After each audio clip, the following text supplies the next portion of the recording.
alegra, en verdad es un privilegio estar aquí delante de ustedes. No había venido, no tenía la oportunidad de, qué bonito saber que en estos lugares hay hijos e hijas de Dios que se congregan para escuchar su palabra.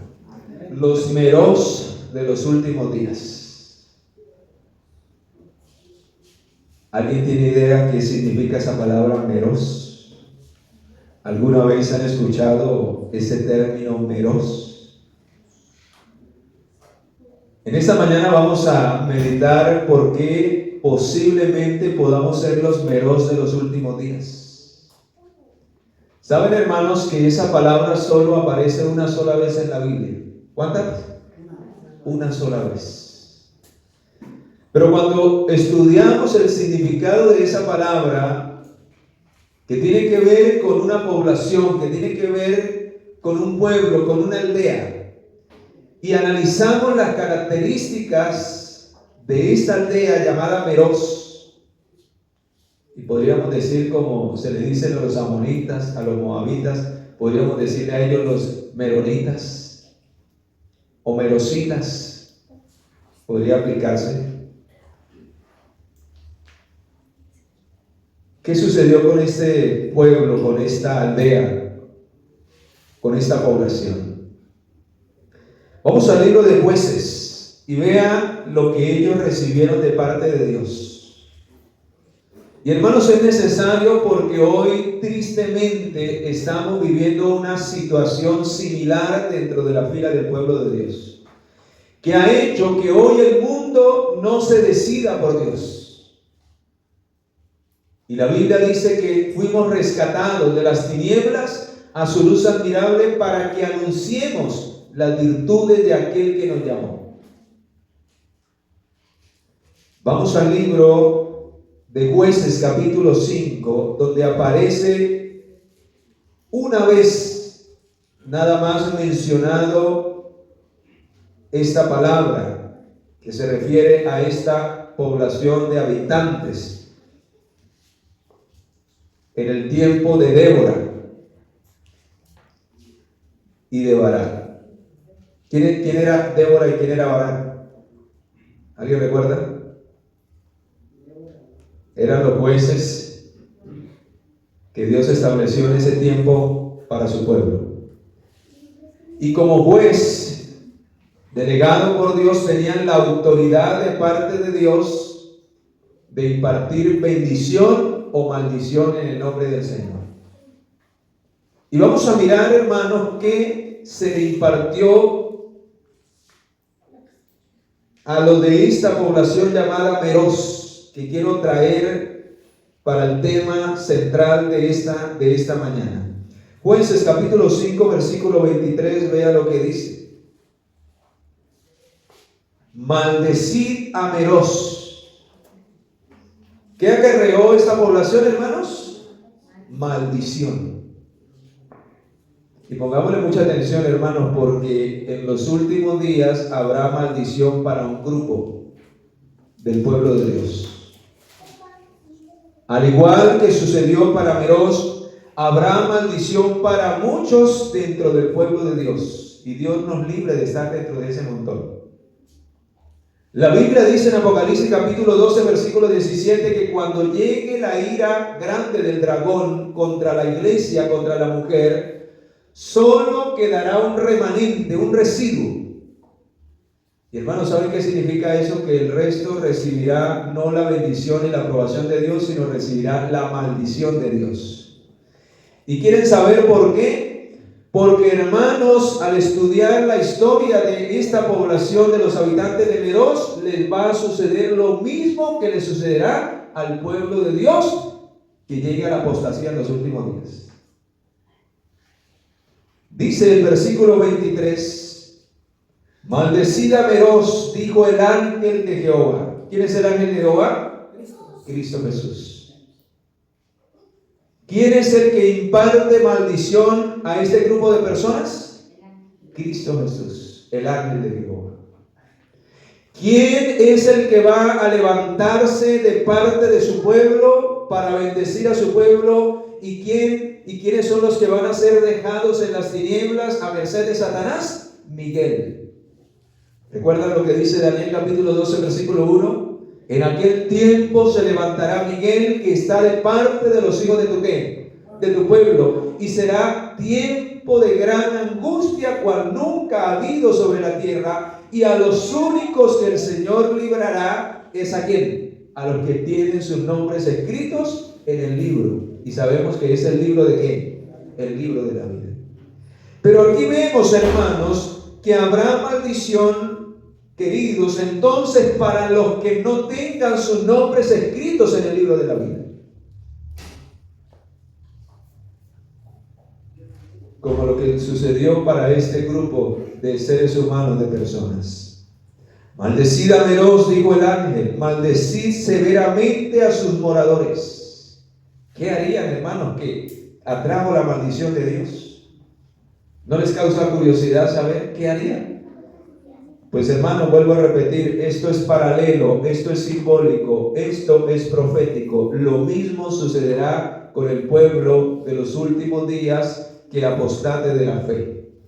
Les sucederá lo mismo que a los moradores de Merón.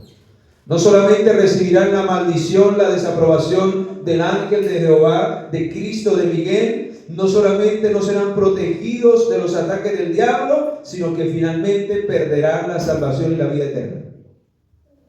Lo mismo que le sucedió a estos moradores. Dice, versículo 23, segunda parte, porque no vinieron al socorro de ¿quién? De Jehová. No vinieron al socorro de Jehová. Ya nos está dando un indicio de lo que sucedió en ese tiempo, hermanos. Había una batalla en ese tiempo que se estaba riñendo contra el ejército de Sísara. ¿Recuerdan? Y dice que cuando hubo esa batalla, esta población no buscó el socorro y el auxilio de Jehová. Pero ¿quieren saber otra cosa? Terminemos de leer. Al socorro de Jehová contra los fuertes. Pero ¿quieren que les diga otra cosa? No se unió ni a un lado ni al otro. Se mantuvieron neutrales. Se mantuvieron neutrales, hermanos. Y saben, queridos, que en los últimos días a la mayoría le va a pasar lo mismo. La neutralidad en la vida cristiana, hermanos, es un terrible peligro para perdición y muerte eterna. El pecado de esta nación, de este pueblo, porque ahí no se menciona cuán grande era. Y en el cántico de Débora se da esta maldición.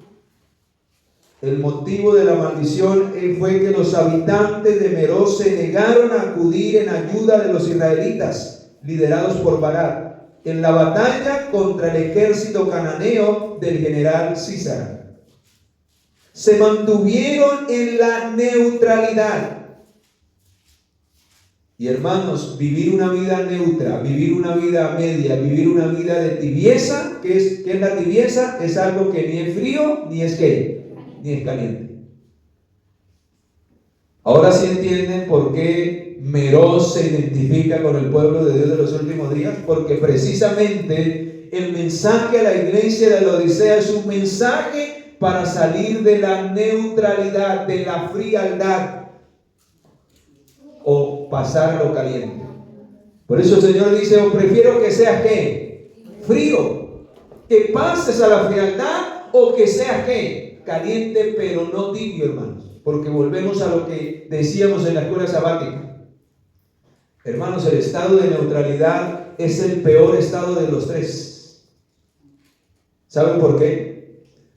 Porque nos hace creer que estamos salvos cuando estamos ¿qué? Perdidos. Al fin y al cabo, el que está perdido, el que está gozando en el mundo, cuando ve que las cosas se le vienen encima y cuando ve que eso, al menos tiene tiempo de ¿qué? De reaccionar. Miles se unirán a la hora 1/10 de los que buscaban y de los que estaban engañados por el diablo cuando conozcan la verdad viviendo en esa vida de frialdad y abran su corazón al mensaje, hermanos, dice que se unirán al pueblo de Dios miles, pero porque no conocían la verdad. Pero la terrible condición de este grupo es que ellos sabían quién era Dios, quién era el Dios poderoso de los israelitas. Sabían, como lo vemos aquí y como lo notamos aquí, aunque no se menciona en ninguna parte más de la Biblia, podemos entender que si dice aquí que no acudieron al auxilio de Jehová, era porque ellos habían visto cómo Dios había obrado en las batallas contra su pueblo. Habían visto el poder de Dios, pero más sin embargo, en medio de la batalla, en medio de la prueba, buscaron el lado más fácil.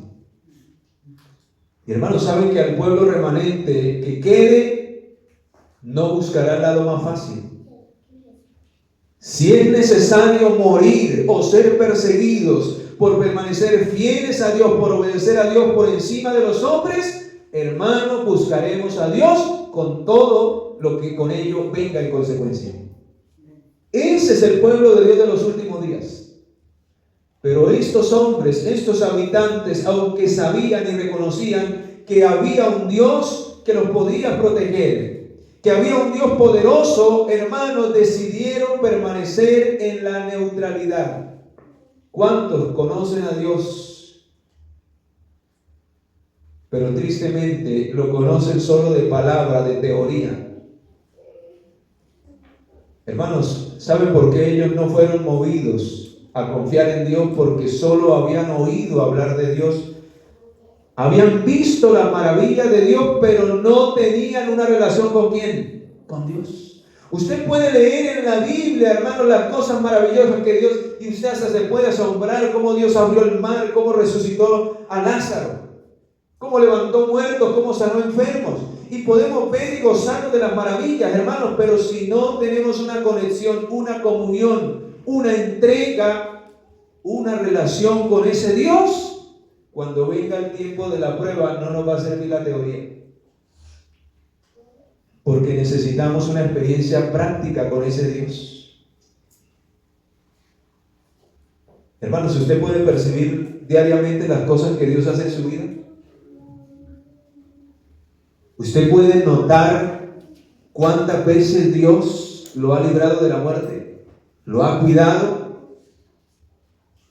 Pues hermanos, si usted y yo notamos esas cosas en nuestra relación con Él, eso nos debe llevar a algo que hoy por hoy no se ve dentro del pueblo de Dios, y por eso es que podemos entender cuál es nuestra condición.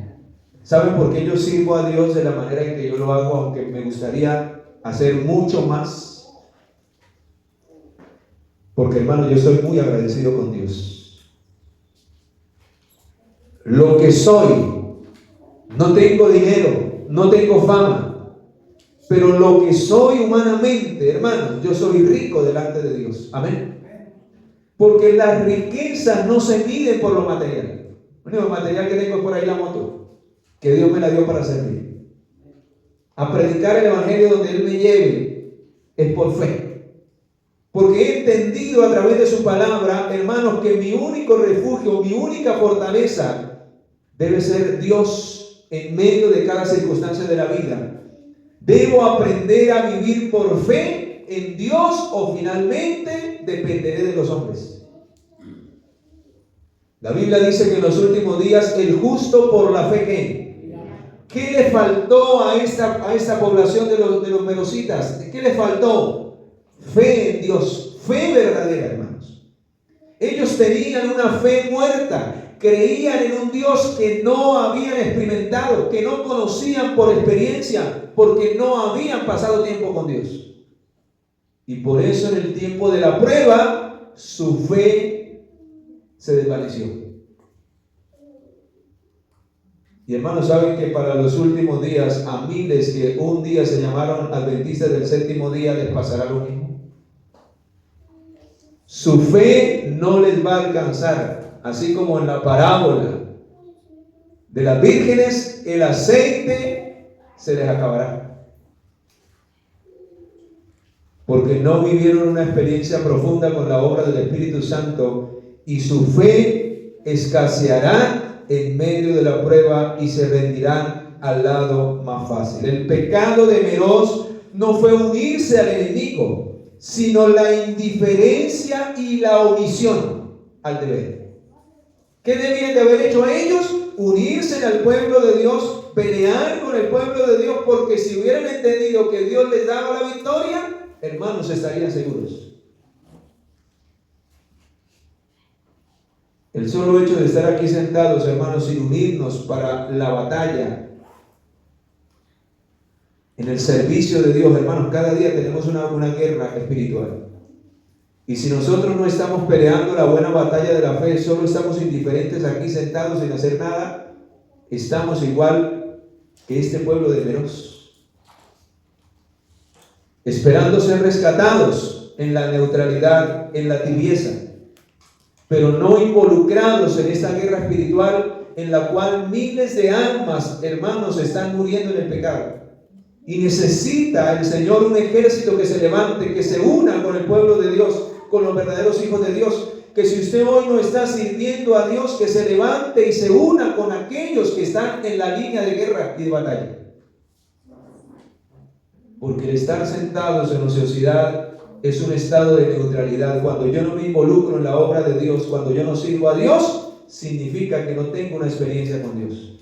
No puede haber una persona que tenga una experiencia con Dios y se mantenga sentado sin hacer nada para servir a aquel que lo llamó de las tinieblas a su luz admirable. El pecado de Meroz no fue el unirse al enemigo, sino la indiferencia y la omisión al deber. Y hermanos, puede estarnos pasando a nosotros. Y por eso cuando la batalla arrecie, hermanos, cuando la batalla del Armagedón se dé en su magnitud antes de la segunda venida del Señor, hermanos, quienes no estén en la línea de batalla serán dejados a un lado. ¿Y saben qué van a hacer? Se van a colocar del lado del enemigo finalmente. Dice el conflicto de los siglos, página 666, conforme vaya acercándose la tempestad, aquellos que profesaron creer en la verdad del mensaje del tercer ángel, pero que no fueron santificados por esa verdad, irán a engrosar la fila de la oposición, colocándose del lado más fácil. ¿Qué era lo más fácil para los de la población de Meroz? Colocarse ni en un lado ni en el otro. Pero hermanos, decidieron mantenerse neutrales y no tomar partido ni ayudar en ningún momento de crisis al pueblo de Dios. ¿Y eso sabe cómo se llama o cómo está registrado en el cielo? Eso se llama pereza espiritual. Y la Biblia dice que ningún perezoso entrará ¿en dónde? En el reino de los cielos. O seréis misioneros, o finalmente no seréis nada. Porque hermanos, el servir a Dios es un fruto. Es una de las mayores señales que muestran que yo realmente le he creído a Dios y que estoy esperando su venida. Porque si yo predico el evangelio, si yo doy testimonio de la verdad, si yo me ocupo en las cosas que el Señor quiere que me ocupe en este tiempo, significa que realmente quiero prepararme. Y no solamente quiero prepararme, no solamente estoy satisfecho por estar sentado en una silla recibiendo el mensaje, sino que me preocupo por la salvación y la preparación de quienes, de quienes me rodean, empezando por mi familia. Pero cuando yo no me dispongo para servir a Dios, significa que a mí no me importa si el Señor viene o no viene, y no me importa si mi familia se prepara o no se prepara. Cuando yo no doy un testimonio verdadero en mi vida, primeramente a mi familia, de este mensaje tan solemne, hermanos, significa que yo no le he creído a Dios. Cuando yo juego con el pecado, cuando yo no estoy agradando a Dios, cuando tantas veces Dios me ha mostrado y me ha indicado qué es lo que no me sirve para mi vida, y sin embargo lo sigo haciendo, le estoy diciendo al Señor: a mí no me interesa si usted viene o no viene, yo quiero vivir mi vida como yo quiero. Y mi hermano, estoy colocándome de un lado neutral, no tengo ni un pie en el cielo, con un pie en el cielo y un pie en el mundo. Y a estos dice la palabra de Dios en el libro de Apocalipsis capítulo 3, que a estos el Señor los vomitará de su ¿qué? De su boca.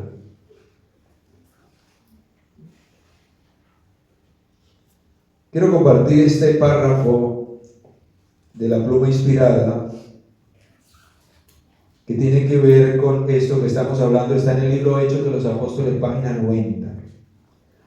La comisión dada a los primeros discípulos se hayan incluido los creyentes de todas las edades. ¿Y cuál fue la comisión que el Señor le dio allí en el monte a los discípulos? Cuando dijo: toda potestad me es dada en los cielos y en la tierra, por tanto, id y haced ¿qué? Discípulos, hermanos. Id y haced discípulos. Pero hoy, hermanos, por nuestra pereza espiritual, queremos bañarlos acá. Para hacer crecer al pueblo de Dios, queremos meterlos allá directo al agua. Y no queremos enseñarle a los pecadores a hacer ¿qué? ¿Cuál es la primera tarea que debe experimentar aquel que finalmente toma la decisión de bautizarse? Tiene que aprender a ser un discípulo. ¿Y quién es un verdadero discípulo según la Biblia, según la palabra de Dios?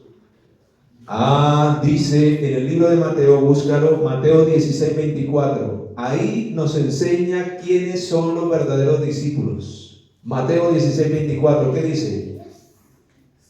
Si alguno quiere venir en pos de mí, si alguno quiere ser discípulo, el que siga a Jesús, el que está dispuesto a abandonar el mundo, la carne y al mismo diablo en su vida, y está dispuesto a hacer la voluntad de ¿quién? De Dios. Ese es el verdadero discípulo. Si alguno quiere venir en pos de mí, ¿qué debe hacer, hermano? Niéguese. Y en el libro de Lucas le agrega una frase que me gusta: niéguese cada día.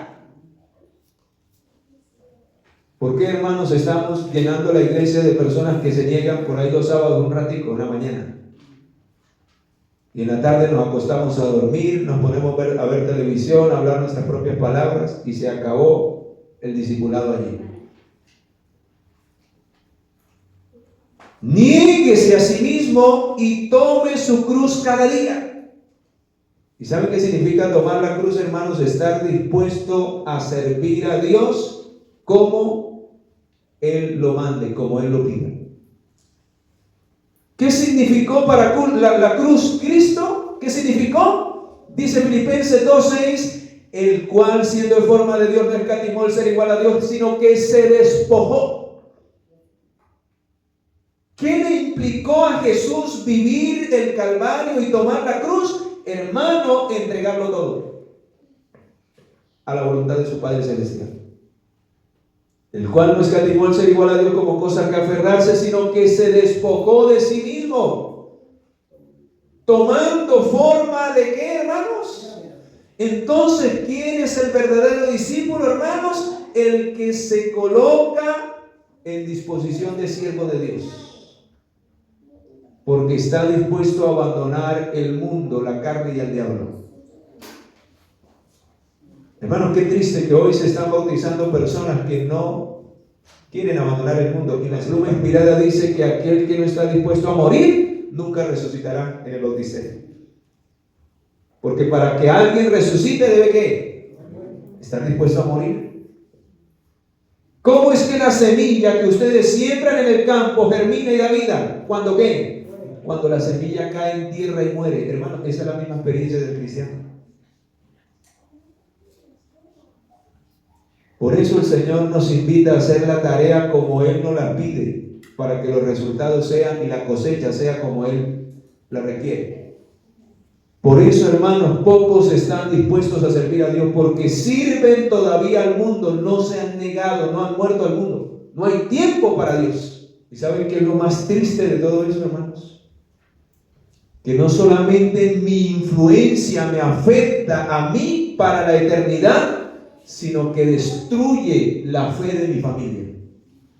Ahí es donde entendemos, hermanos, que la maldición de Dios puede acortar nuestros días en esta tierra porque son las consecuencias del pecado. Pregunto, ¿Dios perdonó en Cristo, que fue inmolado desde el principio, perdonó a nuestros primeros padres? ¿Sí los perdonó? Sí, pero tuvieron que morir.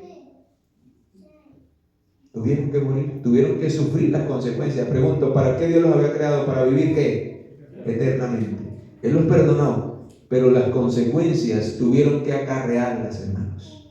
Hermanos, Dios te puede perdonar de la vida que tú has llevado, pero las consecuencias marcan la trayectoria de nuestras malas decisiones para hacernos entender que no podemos seguir más en eso. Quizás hoy podemos decir que nos burlamos de Dios porque nadie me ve lo que yo estoy haciendo. Pero tarde que temprano, hermano, las consecuencias van a llegar. Y si no me arrepiento hoy que hay gracia y misericordia, finalmente quedaré perdido por la eternidad. Porque ¿qué pasa si la muerte me sorprende en cualquier momento en esa condición? ¿Qué pasaría? Quedaría perdido para siempre. Y por eso, hermanos, cuando yo hoy veo la historia de este hermano, yo digo, Señor, qué triste que tengamos que llegar hasta ciertas circunstancias, que tú tengas que permitir ciertas cosas que lleguen a nuestra vida para hacernos entender qué es lo que realmente debemos buscar. Por eso el versículo 26 de Mateo capítulo 16, que dice, ¿de qué le servirá al hombre si ganare todo el mundo y perdiere su qué? Por eso, hermano, yo me siento rico delante del Señor.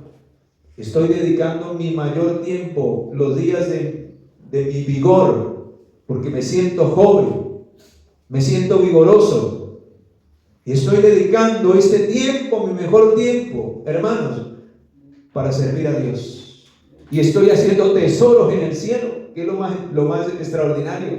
Porque todo lo que tú hagas en esta tierra, a todo lo que tú te niegues para servir y hacer la obra de Dios, haces tesoros en el cielo. Allá se lleva la cuenta, hermano. Los ángeles lo notan y lo anotan en los libros de memoria. Así que no perdemos nada. ¿Recuerdan lo que un día los discípulos le preguntaron? Señor, y nosotros que lo hemos dejado todo, casas, tierras, familia, por seguirte, por hacer tu voluntad, ¿qué ganaremos? ¿Qué le dijo el Señor? No solamente tendrás la vida eterna, sino tendrás 100 veces más. El problema es que nosotros medimos las riquezas del cielo, las riquezas de Dios por esto. Pero hoy el hermano sí lo puede entender. Y él dice, yo quisiera cambiar todo mi dinero por tener salud, por tener vigor y por tener vida. Pero muchas veces, hermano, las consecuencias no se pueden retroceder. Dios las puede minorizar, Dios las puede suavizar, Dios nos puede dar la capacidad de soportarlas, pero tendremos que recibirlas, porque toda causa tiene su ¿qué? Toda causa tiene su efecto. Y la Biblia dice, todo lo que el hombre siembra, ¿eso qué? Eso segará. Por eso la importancia, hermano, de sembrar para la eternidad. Por eso la importancia de no mantenernos neutrales, hermanos. ¿Qué hubiera pasado con Noé si hubiera dejado pasar los 120 años y no hubiera colocado el primer mantillazo y no hubiera iniciado? O sea, todos se hubieran perdido, él y su familia, porque el diluvio venía. Pero Noé decidió dejar su vida neutral, que le promovía al mundo, porque ellos decían, loco, eso no se ponga a hacer eso. Eso disfrutemos, bebamos y comamos, que mañana ¿qué? Y no le han dicho a usted eso cuando les dice, cuando usted les predica de que deben prepararse, que el fin del mundo viene. Eso no se preocupe, no se afane tanto, hermanos, que hace tanto por ahí dando estudios bíblicos. Eso venga y disfrutemos. Pues hermanos, vino el diluvio, dice la Biblia, y no entendieron hasta que vino el diluvio y se lo llevó a ¿cuántos? A todos. Así será la venida del Hijo de Dios. Y vean lo que termina diciendo el párrafo que empecé por leerles. En la comisión dada a los primeros discípulos se hallan incluidos los creyentes de todas las edades. ¿Qué es lo primero que se debe de hacer? Y de hacer ¿qué? Discípulos. Hermano, ¿Cuántos discípulos estamos haciendo para el Señor? Es la pregunta. Porque esta es una orden para todos. ¿Cuántos discípulos están haciendo ustedes? ¿A cuántos les estamos enseñando a seguir a Jesús como debe ser? Para llevarlos a tomar la decisión de entregarle su vida al Señor a través del bautismo. Y ahí no para la tarea. Hermanos, a veces les enseñamos, los traemos al bautismo, toman la decisión y los dejamos al azar. La Biblia termina diciendo: y enseñándoles las cosas que yo os he mandado. Y yo estaré con vosotros todos los días. ¿Hasta cuándo? Hasta el fin del mundo. Hermanos, hay un trabajo antes y después del bautismo que no puede ser dejado al azar. ¿Saben cuál es el problema por el cual muchos se bautizan y a los 2-3 meses ya no están en la iglesia? Porque no se han hecho esas 2 tareas como Dios las ha mandado. Porque no se hacen los discípulos primero y no se les continúa enseñando lo segundo. Y por eso, hermanos, quedan a merced de Satanás, y finalmente Satanás, ¿qué hace? Tirarlos nuevamente a lo que nunca han renunciado, que es al mundo. Por eso la importancia de enseñarles, hermanos, a ser discípulos del Señor, a estar dispuestos a abandonar todo lo que el Señor desea que abandonemos para que entremos en amistad y en relación con Él. El que ama al mundo se constituye enemigo ¿de quién? De Dios. Porque los deseos de la carne, la vanagloria de la vida, todo lo que el mundo ofrece no viene del Padre, sino viene del mundo. Pero el que hace la voluntad de mi Padre permanece ¿para cuándo? Para siempre. Y por eso necesitamos enseñarle la voluntad de Dios a esas personas, para que ya no amen el mundo, sino amen ¿a quién? A Dios, y aprendan a hacer su voluntad. Todo el que acepta el Evangelio, escucha, hermano, ¿cuántos hemos aceptado aquí el Evangelio? Esto es para todos. Todo el que acepta el Evangelio recibió una verdad sagrada para impartirla al mundo. El pueblo fiel de Dios fue siempre, escucha, ¿quiénes son el verdadero pueblo fiel de Dios? Si usted está haciendo eso, usted es el verdadero pueblo de Dios. Si no, hermano, estamos ahí entre el montón, ocupando una silla nada más. Escucha lo que dice. El pueblo fiel de Dios fue siempre constituido por misioneros activos. Porque, hermanos, esa es la evidencia de que realmente le he creído a Cristo. Esa es la evidencia de que no solamente yo soy un discípulo, sino que deseo hacer ¿qué? Más discípulos. ¿Cómo el que no es discípulo puede hacer otro discípulo? Es imposible. Y eso puede marcar algo en mi vida, hermanos. Si yo no estoy haciendo discípulos, es porque posiblemente yo no soy un discípulo de Jesús. ¿Y qué pasa si no soy un discípulo de Jesús? ¿Cuál es la evidencia mayor? Vamos a San Juan 8:31. Vean lo que dice San Juan 8:31. ¿Quiénes son los verdaderos discípulos de Jesús? ¿Cuál es la evidencia que muestra los verdaderos discípulos de Jesús? Vean lo que dice San Juan 8:32. San Juan capítulo 8, versículo 31. El 32 es conocido, pero no aplica para lo que estamos mirando acerca del discipulado. San Juan 8:31. Vean, tremendo, hermanos. Dice: dijo entonces Jesús, ¿quién dijo? A los judíos que habían creído en Él. ¿Cuándo realmente alguien cree en Jesús? Según Él dice: si vosotros permanecéis en mi palabra, ¿qué dice Jesús? Seréis verdaderamente mis ¿qué? Mis discípulos. La pregunta es: ¿qué es permanecer en la palabra de Jesús, de Dios? Pues, mi hermano, hacer la voluntad de Dios, hacer lo que Él pide que hagamos. Pregunto, ¿qué nos pide que hagamos? Hacer discípulos, llevando a la gente a tomar decisiones para vida eterna, trabajando para enseñarles a otros todas la verdad. La pregunta es, ¿somos esos discípulos de Jesús? ¿O somos como los de Meroz? Estamos viendo que el diablo está llevando a miles a la destrucción y nosotros tranquilos, relajados, neutrales, mientras que el diablo hace y deshace incluso con nuestra propia familia. Eso es lo más triste. Se me acercaba esta hermana allí en la conferencia, no terminé de contarles el testimonio, y me decía: yo tengo ese problema con mi hijo, con el celular, se lo intenté quitar y casi me pega. Y yo le decía: hermana, yo le voy a hacer una pregunta, yo no conozco aquí, ¿usted ya le entregó su vida al Señor? Porque ella me pedía que orara por el hijo, para que el Señor lo cambiara. Pero le pregunté: hermana, ¿usted ya le entregó su vida a Cristo? ¿Sabe qué me dijo? No, estoy apartada de los caminos del Señor. Yo le dije: bueno. Pero es la verdad, hermanos. ¿Cómo esperamos ver activa nuestra familia, verlos sirviendo a Dios, verlos haciendo la voluntad de Dios cuando yo no soy el testimonio para ellos? Cuando el apóstol Pablo le dijo al carcelero: cree en el Señor Jesucristo y no solamente serás salvo, sino ¿quién? Tú y toda tu ¿qué? Estaba diciendo, hermano, que mi influencia, mi testimonio, mi consagración puede llevar a mi familia o a la perdición o a la salvación. Y el mejor ejemplo fue ¿quién? Noé.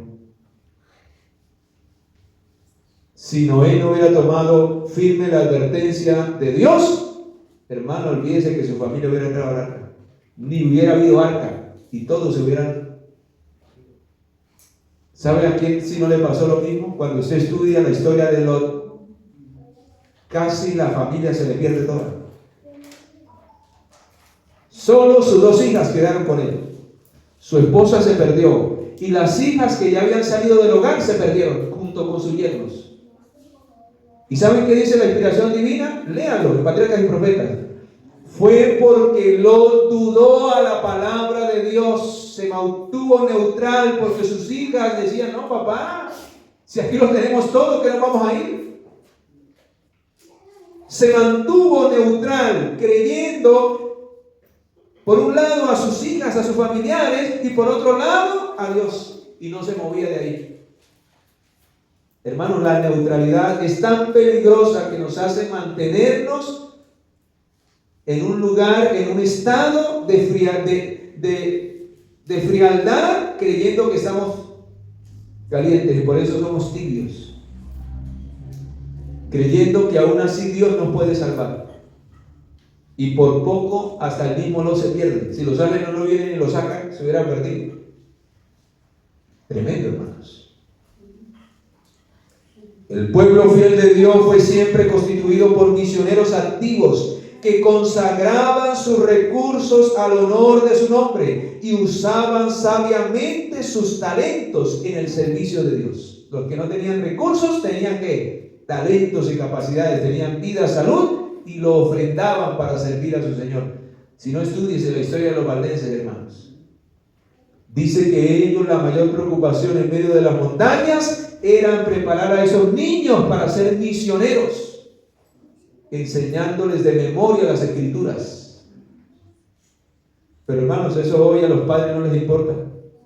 Y estoy hablando de los padres cristianos, de los padres adventistas. Hoy no les importa lo que ellos aprendan, lo que ellos reciban. Hoy solo los mandan a que sean educados para el mundo. ¿Ustedes no se han dado cuenta que el mayor afán es mandarlos a la escuela, al colegio, pagarle la universidad?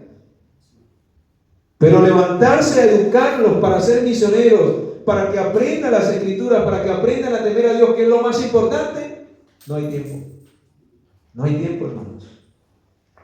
Y después lloramos porque nuestros hijos no quieren saber de Dios, porque no son espirituales, porque no aman a Dios, porque el diablo los tiene esclavizados en algún vicio. Cuando, hermanos, lo único que podrá limpiar el corazón de nuestros hijos para que permanezcan fieles a Dios es la palabra del Señor. ¿Con qué limpiará el joven su camino? con guardar tu palabra. He guardado tu palabra para no pecar contra ti. Y ve, aquí lo dice, hermano. La verdadera educación, eso está en el Ministerio de Educación, página 307. La verdadera educación es una preparación para ser misionero. Y yo le decía al hermano, si usted se hubiera unido para hacer la obra conmigo, hubiera inspirado a su familia, a sus hijos a ser misioneros. Si hubiera cargado a su hija, a su hijo a predicar el Evangelio, ellos estuvieran predicando el Evangelio, le hubieran cogido amor a la obra de Dios. Y hoy están los resultados, hermanos. La verdadera educación es una preparación para ser misioneros. ¿Cuántos? Todo hijo e hija de Dios está llamado a servir a Dios y a los semejantes. El objetivo de nuestra educación debe capacitarnos para el servicio en este planeta Tierra. Pero eso es lo que hoy a los hijos se les da rienda suelta para que ellos hagan lo que quieran.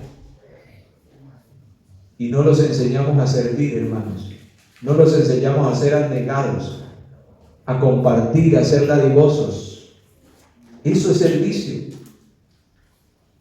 Queremos darle todo y, hermano, no los enseñamos. Hoy las señoritas en la casa no saben ni hacer una guapanera. Espero que aquí no esté ocurriendo con las niñas de acá. Pero hoy las mujeres en la ciudad, hermanos, no quieren servir para nada. Yo no sé cómo serán los hogares de ahorita. Pero hoy la mujer no quiere, no sabe cocinar. ¡Qué tremendo! Y hermanos, hoy eso es lo que está haciendo el diablo, la juventud que está creciendo hoy. Una juventud centrada en una vida de ociosidad. ¿Saben por qué hay tantos jóvenes en los vicios? Porque los padres nunca les enseñaron a qué. A ser laboriosos, a ocupar su mente en servir a Dios y en servir a sus semejantes. Y el primer servicio que los hijos deben de hacer en agradecimiento a sus padres es para ellos.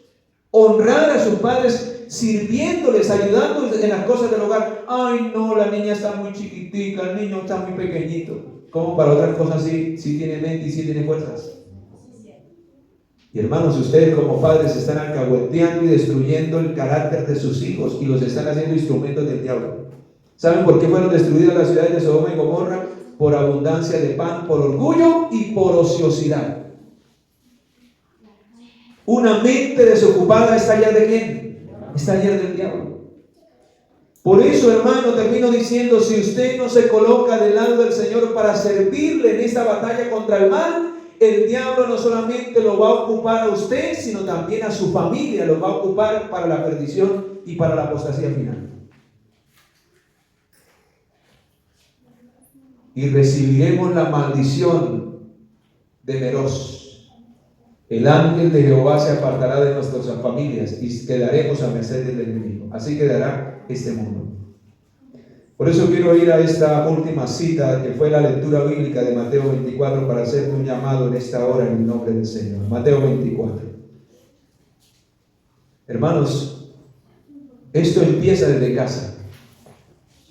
Si las familias no están sirviendo a Dios, preparándose cada día para servir a Dios y a su prójimo, hermano, olvídese que la iglesia van a haber misioneros. Esto empieza en casa. Esto empieza en casa. Si no hay amor por esta causa, si no hay amor por Dios desde el hogar, la iglesia, porque la iglesia está constituida ¿de qué? De hogares. Y dice el versículo 43, pero sabed, hermanos, que si el padre de familia supiese a qué hora había de venir el ladrón, velaría y no dejaría minar su ¿qué? Su casa. El diablo ya está metido en los hogares. Y nosotros durmiendo, afanados por lo que no debemos estar afanados, y el diablo destruyendo a nuestras familias. Porque no estamos velando, no estamos orando, no estamos en comunión con Dios, no queremos hacer la voluntad de Dios. Por tanto, vosotros, Están preparados porque el Hijo del Hombre vendrá a la hora que no pensáis. ¿Quién pues es el siervo fiel y prudente? ¿Cómo deben ser los sacerdotes del hogar, hermanos? Fieles y prudentes, fieles al deber, fieles a los principios y prudentes al establecerlos dentro del hogar. Eso no es a los gritos, no es por las malas, es con autoridad, pero con amor, con sabiduría. No es a la fuerza, hermano. Hay que actuar con autoridad, pero hay que hacerle entender a tu hijo por qué lo haces, y hay que hacerlo con amor. Por eso dice allí, ¿quién pues es el siervo fiel y prudente? ¿Cuántos hijos se quieren ir del hogar? Porque en el hogar no hay amor. Queremos imponerle a los gritos, a las contiendas. No ven a Jesús en nosotros.